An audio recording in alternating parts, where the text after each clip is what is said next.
I hope आप सभी अच्छे होंगे। चलिए आज का लेक्चर शुरू करते हैं। मैं रमन आप सभी का स्वागत करता हूं जीनियस मैथमेटिक्स क्लासेस पर। तो चलिए आज का लेक्चर हम शुरू करते हैं। तो आज जो हम पढ़ने वाले हैं, जैसे कि आपने जो पढ़ने वाले हैं वो है भूमि का बदलता स्वरूप, यानी वो किस प्रकार से बदल रहा है। आपने पिछले लेक्चर में जाना होगा कि हमने जो है सो किस प्रकार से मृदा को निपटाया था, कितना बेहतरीन तरीके से हमने मृदा को पढ़ा है। जो सभी नहीं पढ़े होंगे तो इसी चैनल पर प्लेलिस्ट बना हुआ है, जा करके आप उसको देख सकते हैं। जिसमें हमने बताया था कि मृदा 6 प्रकार के होते हैं, जिसमें हो गया आपका जलोढ़ मृदा, काली मृदा, लाल एवं पीली मृदा, लेटराइट मृदा, मरुस्थलीय मृदा और आपका हो गया पर्वतीय मृदा। इसके बारे में हमने उसमें जाना था। आज जो हम जानने वाले हैं, आज हम जानेंगे भूमि उपयोग का बदलता स्वरूप, यानी भूमि का जो है किस प्रकार से बदल रहा है, उसका स्वरूप किस प्रकार से बदल रहा है उसको हम समझेंगे। तो हेडिंग डालिए भूमि उपयोग का बदलता स्वरूप। भूमि उपयोग का बदलता स्वरूप।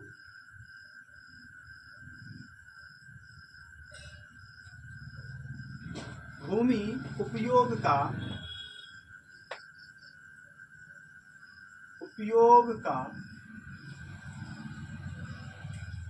बदलता स्वरूप। भूमि उपयोग का बदलता स्वरूप यानी किस प्रकार से जो भूमि का जो उपयोग है वो बदलते जा रहा है, इसके बारे में हम जानेंगे। तो भूमि उपयोग का बदलता स्वरूप, और इसमें जो हम पढ़ने वाले हैं, जो आपकी किताब में दिया गया है, इसमें सबसे पहले हम पढ़ेंगे भारत में भूमि उपयोग के स्वरूप क्या है, इसको हम समझेंगे। अब हम क्लास 10th में हम जो भी स्टडी करते हैं वो भारत के परिप्रेक्ष्य में करते हैं, अपने देश के परिप्रेक्ष्य में। भारतीय भूगोल को हम पढ़ रहे हैं, क्लास 9th में भी हम भारतीय भूगोल को पढ़ते हैं और क्लास 10th में भी। आप इसके बाद वाली क्लासों में जब जाइएगा आपको, तो वहाँ मानवीय भूगोल हो गया, फिजिकल ज्योग्राफी हो गया, वर्ल्ड हिस्ट्री हो गया, वर्ल्ड ज्योग्राफी हो गया, यानी विश्व भूगोल हो गया, इसके बारे में जानिएगा। तो हम जो पढ़ेंगे भूमि उपयोग का जो बदलता स्वरूप है वो भारत के परिप्रेक्ष्य में पढ़ेंगे। तो इसमें हेडिंग डालिएगा। इसमें हेडिंग क्या डालना है? भारत में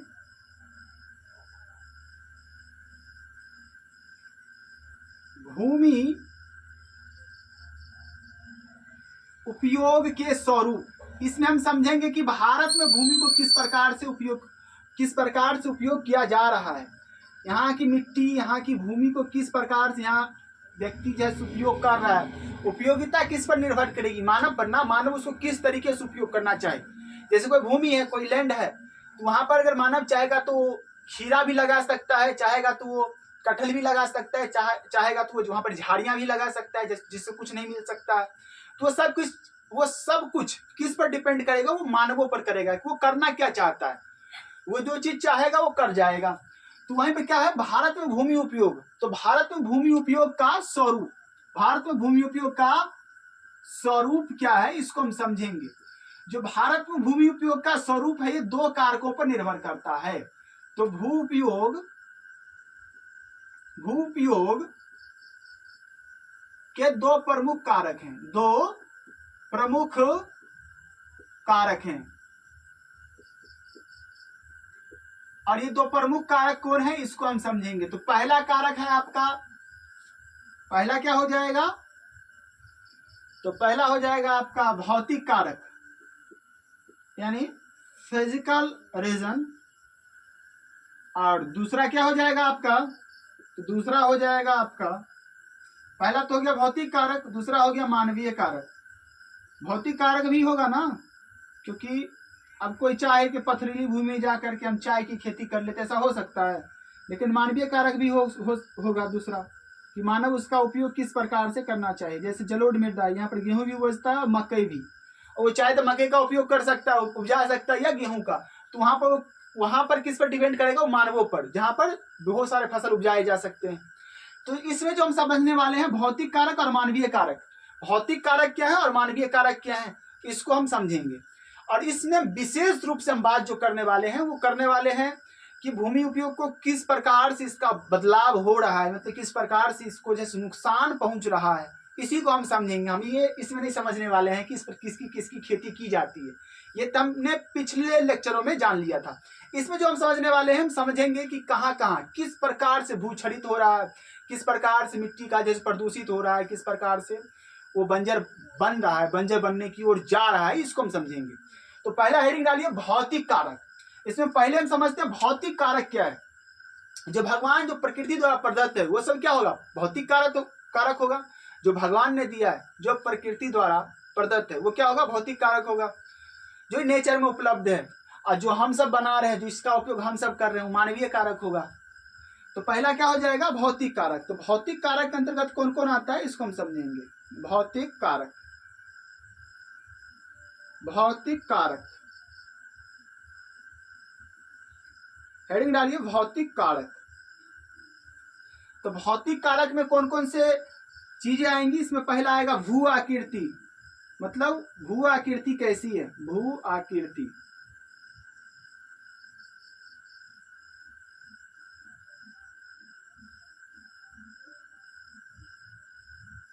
आकृति पहला हो जाएगा भू आकृति, और दूसरा हो जाएगा आपका जलवायु, जलवायु,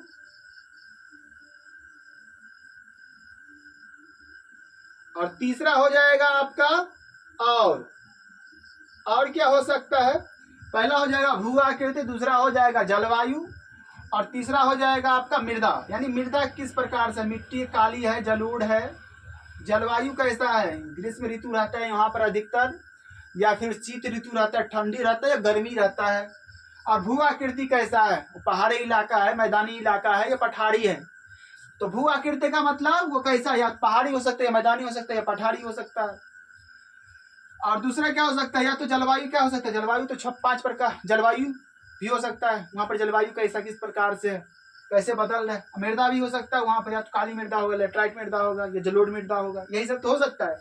तो भौतिक कारक किस चीज पर निर्भर करेगा, भू आकृति पर, जलवायु पर और मृदा पर। इसके बाद हम समझेंगे मानवीय कारक किस पर निर्भर करेगा। लिखिएगा दूसरा नंबर में मानवीय कारक, मानवीय कारक। तो मानवीय कारक में पहला हो जाएगा आपका जनसंख्या घनत्व, पॉपुलेशन डेंसिटी, जनसंख्या घनत्व।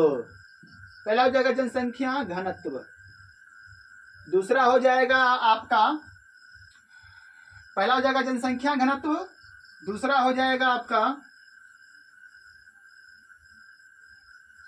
प्रौद्योगिक क्षमता, प्रौद्योगिक क्षमता यानी टेक्नोलॉजिकल पावर, प्रौद्योगिकी क्षमता। पहले का मानव के पास में उतना प्रौद्योगिकी क्षमता यानी टेक्नोलॉजिकल पावर नहीं था, टेक्नोलॉजी नहीं था। लेकिन अब के मानव के पास में क्या है, बहुत ज्यादा टेक्नोलॉजी हो चुकी है। अब अच्छे से हम कृषि कर सकते हैं। पहला जनसंख्या घनत्व, दूसरा क्या हो जाएगा, दूसरा हो जाएगा आपका प्रौद्योगिकी क्षमता, और तीसरा क्या हो जाएगा आपका, और थर्ड हो जाएगा और तीसरा हो जाएगा आपका संस्कृति एवं परंपरा। संस्कृति किस प्रकार की है, परंपरा वहां पर क्या चल रहा है, इस पर भी डिपेंड करेगा। संस्कृति एवं परंपरा, संस्कृति एवं परंपरा। तो मानवीय कारक किस पर डिपेंड करेगा, जनसंख्या घनत्व पर पहला, दूसरा प्रौद्योगिकी क्षमता पर यानी टेक्नोलॉजिकल पावर पर, और थर्ड संस्कृति एवं परंपरा पर, कल्चर पर डिपेंड करेगा। तो आप यहां तक समझ चुके होंगे। वीडियो को पॉज करिए, इसको लिखिए।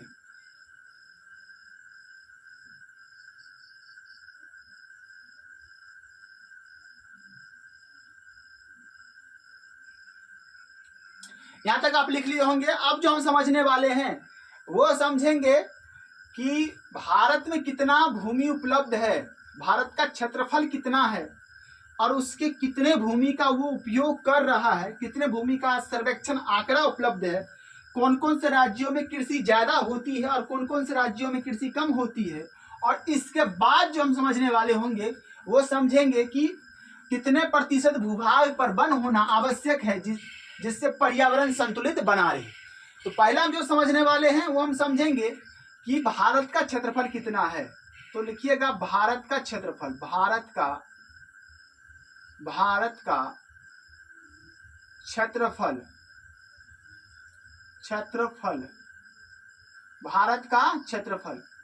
तो भारत का क्षेत्रफल है 32.8 लाख, 32.8 लाख वर्ग किलोमीटर, 32.8 लाख वर्ग किलोमीटर।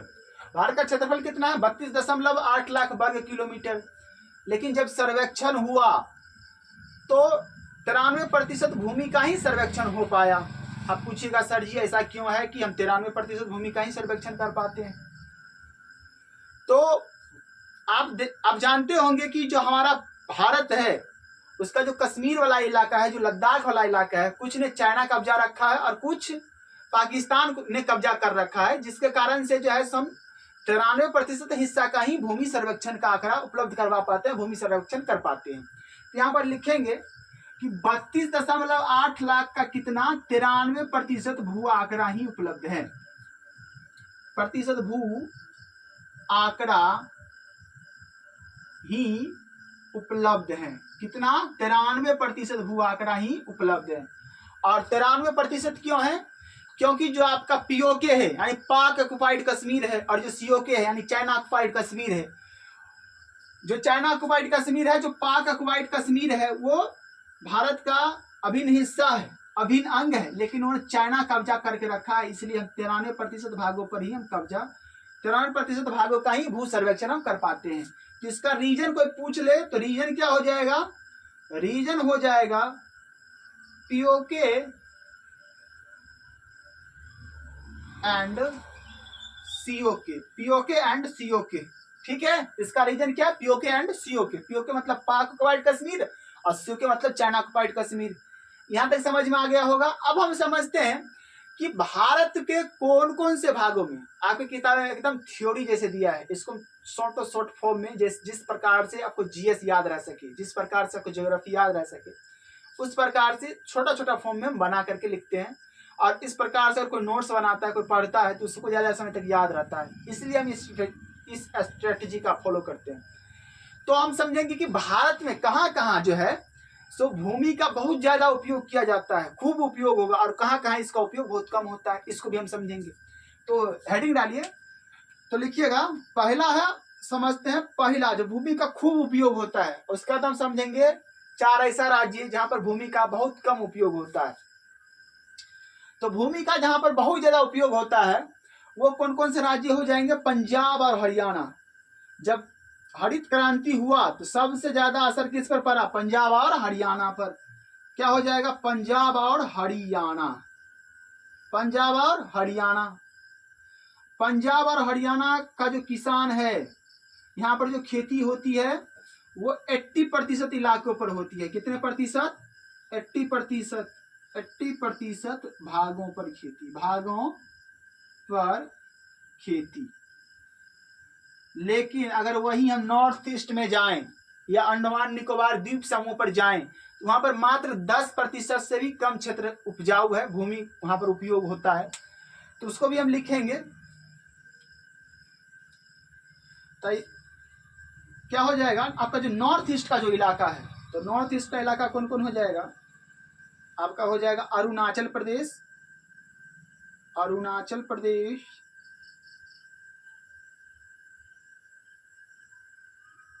अरुणाचल प्रदेश। अरुणाचल प्रदेश में कौन कौन कितना? अरुणाचल प्रदेश हो जाएगा। दूसरा क्या हो जाएगा आपका? मणिपुर, मणिपुर। उसके बाद हो जाएगा आपका मिजोरम,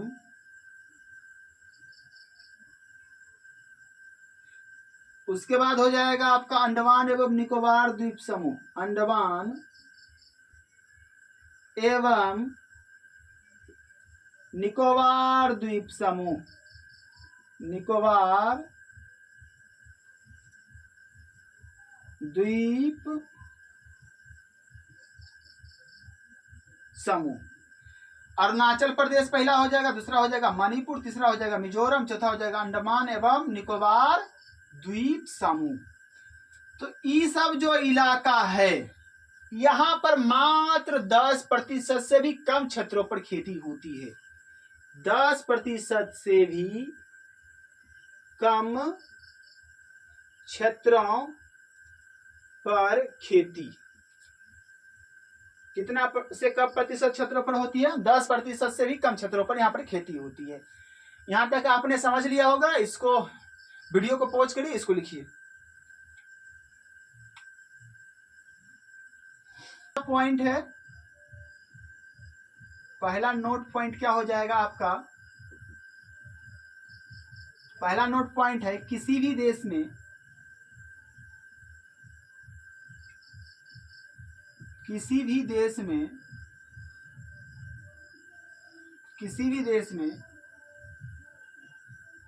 पर्यावरण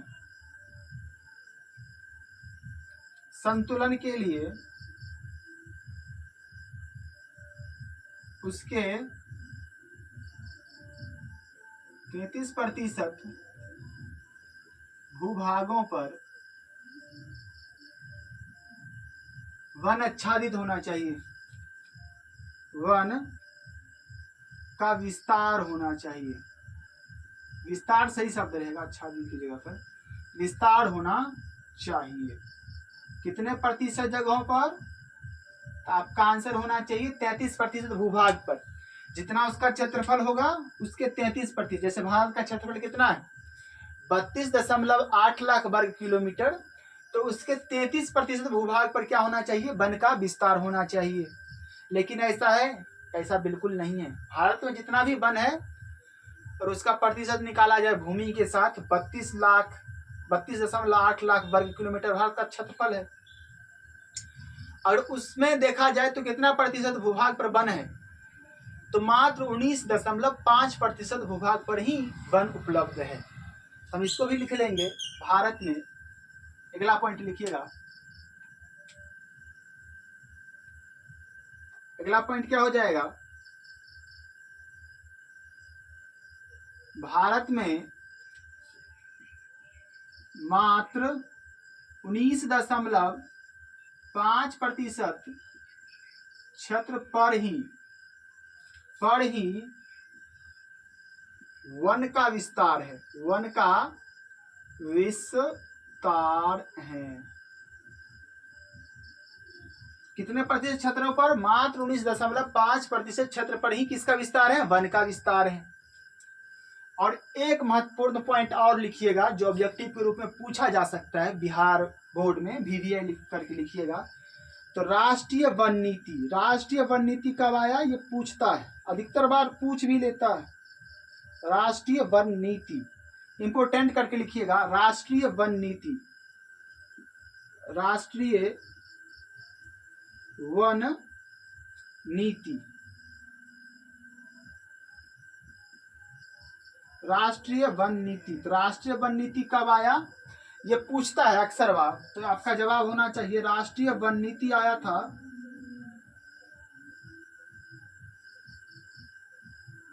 राष्ट्रीय वन नीति आया था आपका 1952 में। कब आया था? 1952 ईस्वी में क्या आया था? राष्ट्रीय वन नीति। इसको वीडियो पॉज करके नोट डाउन करिए।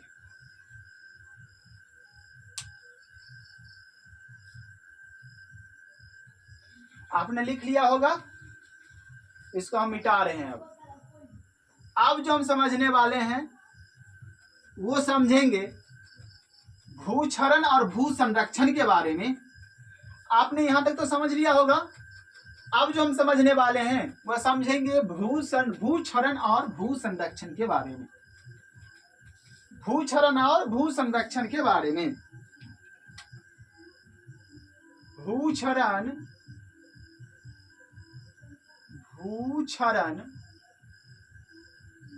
और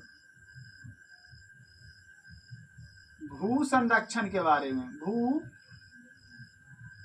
संरक्षण के बारे में कि भूक्षरण क्या है और भू संरक्षण क्या है। इसमें जो हम समझेंगे, सबसे पहले हम समझेंगे कि भूक्षरण क्या होता है। तो हेडिंग डालिएगा भूक्षरण। तो हेडिंग क्या डालना है? भूक्षरण।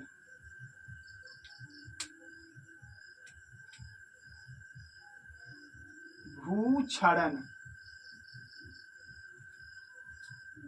भूक्षरण, इसको सॉइल इरोजन अंग्रेजी में बोला जाता है। क्या बोला जाता है? Soil erosion. तो भूक्षरण क्या होता है इसको हम समझते हैं। मृदा का विविध प्रक्रिया द्वारा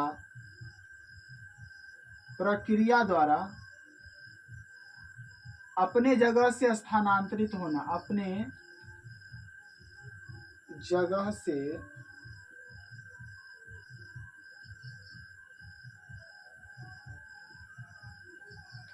स्थानांतरित होना क्या कहलाएगा? मृदा का विविध प्रक्रिया द्वारा अपने जगह से स्थानांतरित होना क्या कहलाएगा? भूक्षरण कहलाएगा। क्या कहलाएगा? भूक्षरण कहलाता है। क्या कहलाता है? भूक्षरण कहलाता है। क्या कहलाएगा? भूक्षरण कहलाएगा। तो मृदा का विविध प्रक्रिया द्वारा, बहुत सारी प्रक्रिया हो सकती है, जैसे गतिशील जल हो गया, जैसे नदी बह रहा है, करे नदी है हमारे इलाका में बहता है, बार बार मिट्टी काट कर लेके चल जाता है। कोसी नदी है, बह रहा है, अब काट कर मिट्टी को लेके चल गया तो भूए क्षरण न कर रहा है। जैसे पवन है, पवने है, मरुस्थलीय जगह पर होता है, मरुस्थल जहाँ पर रहते हैं वहाँ पर पवन चलता है, कहूँ को पहाड़ का ढेर बना देता है, कहूँ को गड्ढा बना देता है। उसके बाद क्या हो जाएगा? समुद्री की लहरें हो जाएगी। चाहे हिमानिया है, हिमानिया भी भूक्षरण करती है। जो समुद्री की लहरें हैं वो भी भूक्षरण करता है। जो समुद्र का जो एरिया बढ़ेगा तो भूक्षरण होना ही लाजमी भी है। तो भूक्षरण के जो प्राकृतिक कारक क्या क्या है उसको भी हम लिखेंगे। तो लिखिएगा भूक्षरण के प्राकृतिक कारक। भूक्षरण के प्राकृतिक कारक, भूक्षरण के, तो इसका प्राकृतिक कारक यहां पर सिर्फ लिखेंगे प्राकृतिक कारक। प्राकृतिक कारक क्या क्या हो सकता है इसको हम समझते हैं। तो पहला हो सकता है गतिशील जल। ये बहुत कॉमन सी बात है, गतिशील जल। बहुत ज्यादा गतिशील जल रहेगा, मिट्टी कमजोर रहेगा तो उसको वो लेकर ही जाएगा, गतिशील जल। और दूसरा क्या हो जाएगी आपका? पहला हो जाएगा गतिशील जल, और आपका दूसरा क्या हो जाएगी? दूसरा हो जाएगा जलवायु। दूसरा क्या हो जाएगी? दूसरा हो जाएगी पवन। दूसरा हो जाएगी पवन, और तीसरा आपका क्या हो जाएगा? हिमानिया एवं समुद्रिक लहरें। हिमानिया एवं समुद्रिक लहरें। हिमानिया एवं समुद्रिक लहरें। समुद्रिक लहरें। समुद्रिक लहरें। समुद्रिक लहरें। हिमानिया एवं समुद्रिक लहरें। पहला हो जाएगा गतिशील जल, दूसरा क्या हो जाएगा? पवन, तीसरा क्या हो जाएगा? हिमानिया एवं समुद्रिक लहरें। तो ये कौन कौन से कारक पर डिपेंड करेगा? पहला गतिशील जल, दूसरा पवन, और तीसरा हिमानिया एवं समुद्रिक लहरें। इसको नोट डाउन करिए।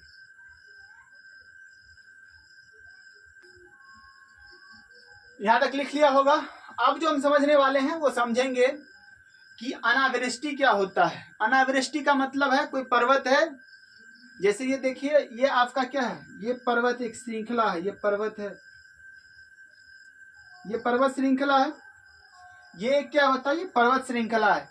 इसके जो इस भाग का जो क्षेत्र पड़ेगा ये किस में आएगा? अनावृष्टि क्षेत्र में। किस में आएगा? अनावृष्टि क्षेत्र में। अनावृष्टि। अनावृष्टि का मतलब क्या है? जहां पर बारिशें कम हो, जहां पर बारिशें कम हो, यहाँ पर बारिशें नहीं हो पाएगी। पर्वत का जो पिछुलका भाग होता है वो किस में आएगा? अनावृष्टि क्षेत्रों में। इधर से जो मौसम की जो पवनें आएगी, जो बारिश का जो बादल आएगा, जो भी चीज आएगी, इसको यहाँ से टकरा करके इसे लौटाएगी, तो इस इलाका में क्या होगी? बारिश होगी। क्या होगी? बारिश होगी।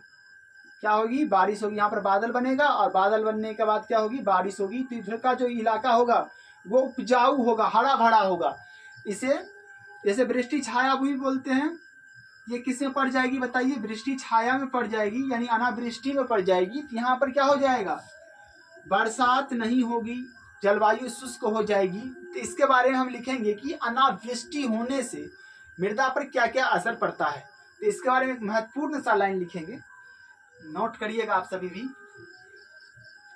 महत्वपूर्ण सा लाइन क्या हो सकती है इसके बारे में, इसको भी हम समझते हैं। तो इसके बारे में महत्वपूर्ण सा लाइन क्या हो सकता है, तो लिखेंगे अनावृष्टि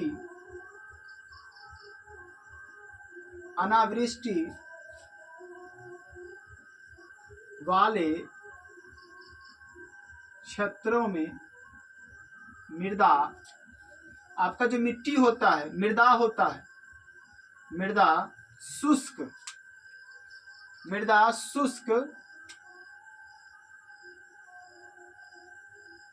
और नमी रहित होकर, सॉरी, मृदा नमी और शुष्क हो जाता है, नमी और शुष्क हो जाता है, शुष्क हो जाता है। जिससे क्या प्रभाव पड़ेगा, जिससे मृदा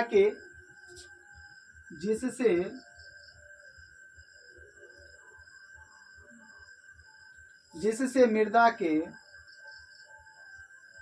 जो सांस्कृतिक स्तर है वो घट जाते हैं। सांस्कृतिक स्तर का मतलब क्या, उसमें जो बजरी होगा, सबसे पहले तो महीन कण होगा ऊपर का, उसका बजरी होगा, उसका और बहुत सारा चीजें होंगी, लेकिन जब जल नहीं मिलेगा तो धीरे धीरे सब सूख जाएंगे और क्या हो जाएगा, सांस्कृति नहीं होगा, यहाँ पर सांस्कृतिक होगा, सांस्कृतिक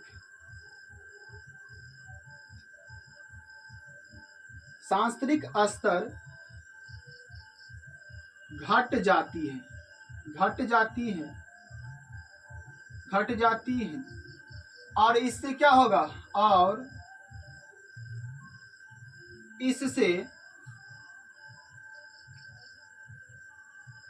इससे क्या हो सकती है, तो और इसका जो प्रभाव होगा,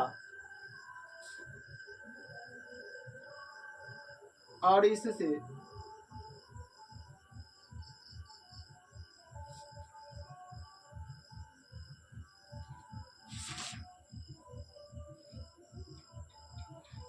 इससे क्या हो सकती है, धीरे धीरे मृदा शुष्क होकर, और इससे धीरे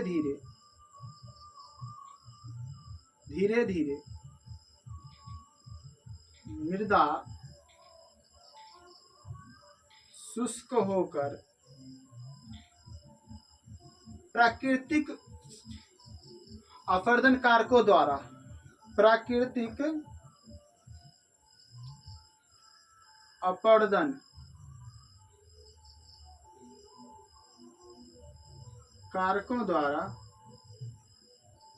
भूक्षरित कर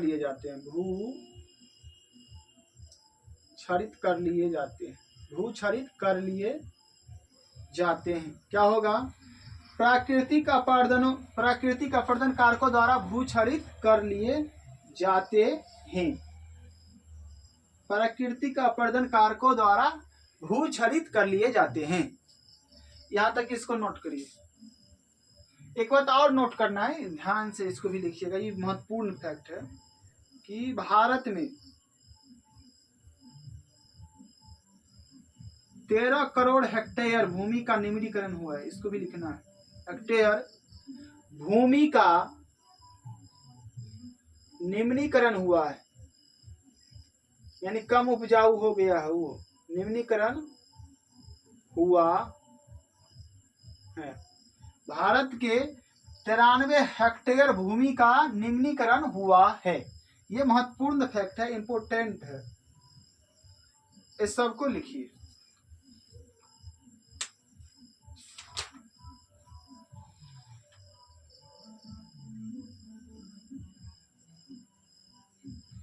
एक बात और लिखना है,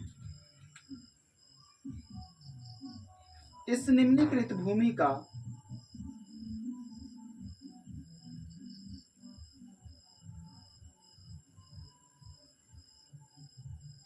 इस निम्नीकृत भूमि का 28% क्षेत्र वन अंतर्गत क्षेत्र 28% क्षेत्र किसके अंतर्गत होगा? क्षेत्र वन अंतर्गत,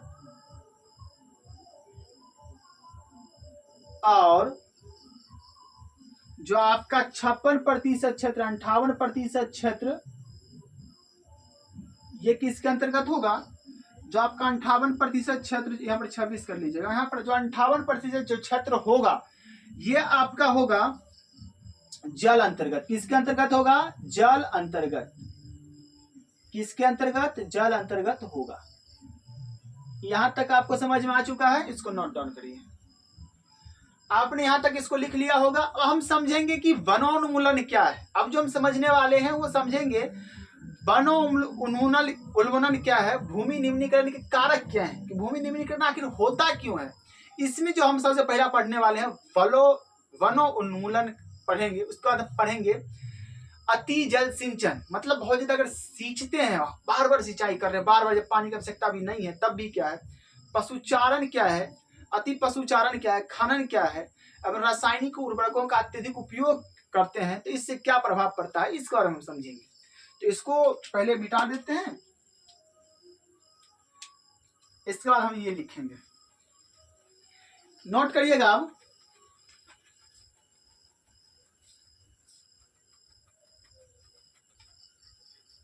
भूमि निम्नीकरण के महत्वपूर्ण कारक, या लिखिएगा भूमि निम्नीकरण के कारक। क्या लिखना है? लिखना है भूमि निम्नीकरण के कारक।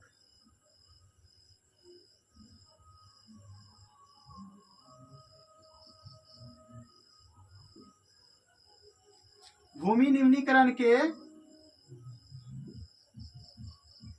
कारक क्या चीज लिखने वाले हैं हम? भूमि निम्नीकरण के कौन कौन से कारक है इसको लिखेंगे। तो इसमें पहला आ जाएगा अति पशुचारण, अति पशुचारण। दूसरा क्या आ जाएगा? सेकंड आ जाएगा आपको खनन।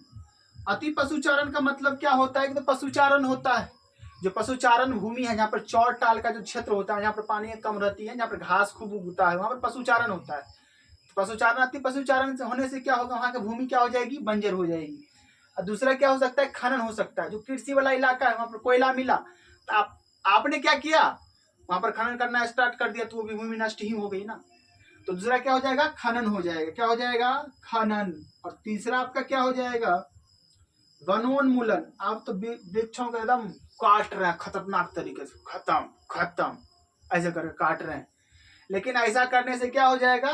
जो हमारा पर्यावरण है, जो भूमि की हो जाएगी निम्नीकरण हो जाएगी और उर्वरक क्षमता घट जाएगी, जिससे उत्पादन होगा नहीं और हम भूखे मर जाएंगे। ऐसा हो सकता है, ऐसा हो सकता है। तो क्या हो जाएगा? वनोन्मूलन, वनोन्मूलन। और उसके बाद क्या हो जाएगा? अब तब रसायन का प्रयोग इतना कर रहे हैं, पहले तो भूमि, पहले पेड़ और काट हटा दिए, और खूब पशु चराए, खननों किए, और उसके बाद हमने क्या किया कि उर्वरक डाल डाल के मृदा को खत्म ही कर दिया। तो चौथा कारक क्या हो जाएगा भूमि निम्नीकरण का? रासायनिक उर्वरकों मतलब क्या? फर्टिलाइजर, जैसे यूरिया हो गया। यूरिया जो आपको आएगा वो रासायनिक उर्वरक के अंतर्गत आएगा। तो इसका आज जो है यूरिया खूब मारा जाता है हमारे इलाका में भी। आप पूरे भारत की बात की जाए तो वहां पर यूरिया खूब मारा जाता है, एक दो स्टेट को छोड़ करके जहां पर कार्बनिक कृषि पर ध्यान दिया जा रहा है। तो क्या हो जाएगा? अति पशुचारण हो जाएगा, खनन हो जाएगा, वनोन्मूलन हो जाएगा, और रासायनिक उर्वरकों का अत्यधिक उपयोग। रासायनिक उर्वरकों का अत्यधिक उपयोग। क्या हो जाएगा? रासायनिक उर्वरकों का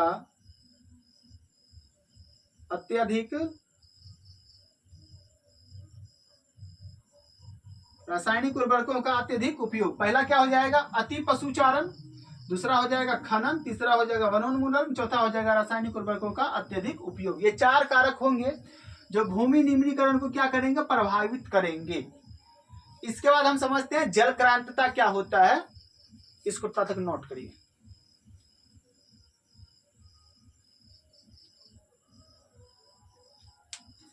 यहां तक आपने लिख लिया होगा। अब हम समझेंगे जल क्रांतता, उसके बाद हम समझेंगे पट्टिका कृषि। क्या है, पट्टिका कृषि मेथड क्या है, उसके बारे में हम समझेंगे। जल क्रांतता, जब किसी चीज में अधिक सिंचाई करेंगे तो क्या समस्या पैदा होगी, वाटर लॉगिंग की समस्या पैदा होगी। फसल को कम जल चाहिए, उसको देते जाइए। खूब लगा रहे हैं, धान का फसल एकदम दे रहे हैं खूब पानी, उसको उतना जरूरत भी नहीं है, खूब देते जा रहे हैं, खूब सिंचाई कर रहे हैं, खूब निकाल रहे हैं पानी। एक समय ऐसा आएगा जिसमें क्षारीय और लवणीय गुण बढ़ जाएगा, आर्सेनिक की मात्रा बढ़ जाएगी, जिससे क्या होगा, मृदा निम्नीकृत हो जाएगी। तो इसको भी लिखना बहुत महत्वपूर्ण बात है, तो नोट करके इसको लिखिएगा। ये नोट पॉइंट में लिखेंगे इस सब चीजों को। नोट करके क्या लिखना है, नोट करके पहला पॉइंट लिखिएगा। नोट करके पहला पॉइंट क्या हो जाएगा, अति सिंचन से। किससे, अति सिंचन से, मतलब अगर अधिक सिंचाई करेंगे, अधिक इरिगेशन करेंगे, लार्ज अमाउंट में इरिगेशन करेंगे तो क्या हो जाएगा, अति सिंचन से, सिंचन से जल क्रांतता की समस्या पैदा होती है। क्या होती है, जल क्रांतता। जल क्रांतता, जल क्रांतता मतलब वाटर लॉगिंग। आपने नाम भी सुना होगा अपने आसपास, लॉगिंग, वाटर लॉगिंग की समस्या पैदा होती है, पैदा होती है। जिससे क्या होगा, जिससे मिट्टी में जो आपका मृदा है, जो मिट्टी है, जिससे मृदा में लवणीय और क्षारीय गुण बढ़ जाते हैं। लवणीय और क्षारीय गुण बढ़ जाते हैं, जिससे मिट्टी में लवणीय और क्षारीय गुण क्या हो जाते हैं, बढ़ जाते हैं। जिससे मिट्टी में क्या होगा, लवणीय और क्षारीय गुण बढ़ जाते हैं, और यह भूमि निम्नीकरण के लिए उत्तरदायी है। यह भी लिखना महत्वपूर्ण पॉइंट है। और ये किसके लिए उत्तरदायी होगा, भूमि निम्नीकरण के लिए, भूमि निम्नीकरण के लिए। और ये किसके लिए उत्तरदायी होगा, भूमि निम्नीकरण के लिए उत्तरदायी होगा। दूसरा पॉइंट, ये तो समझ में आ गया जल क्रांतता क्या है, वाटर लॉगिंग क्या। अगर अधिक सिंचाई करेंगे तो वो क्या कहलाएगा, वाटर लॉगिंग कहलाएगा। और उसके कारण क्या हो जाएगा, लवणीय और क्षारीय गुण मृदा का बढ़ जाएगा, जिससे क्या हो जाएगा, भूमि निम्नीकरण हो जाएगा। उसके बाद हम समझते हैं पट्टिका कृषि क्या है। तो दूसरा नोट पॉइंट करके लिखिएगा, पट्टिका कृषि। तो इसके बारे में लिखेंगे, भूमि अपर्दित वाले क्षेत्रों में, भूमि अपर्दित वाले क्षेत्रों में पट्टिका कृषि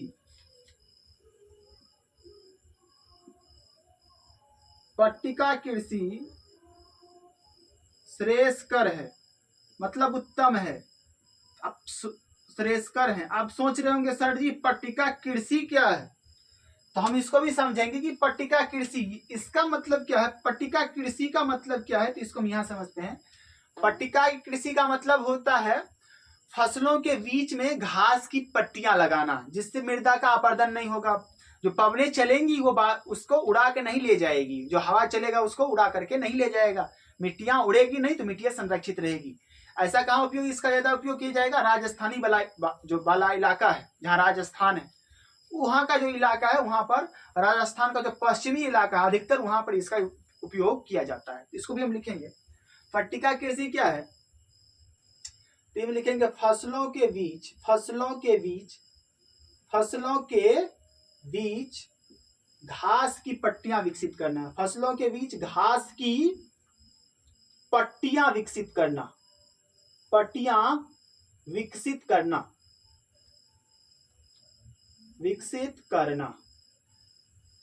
फसल होगा, जैसे ये समझिए, ये इस लाइन में फसल रोप दिए, यहाँ तो फसल लग गया।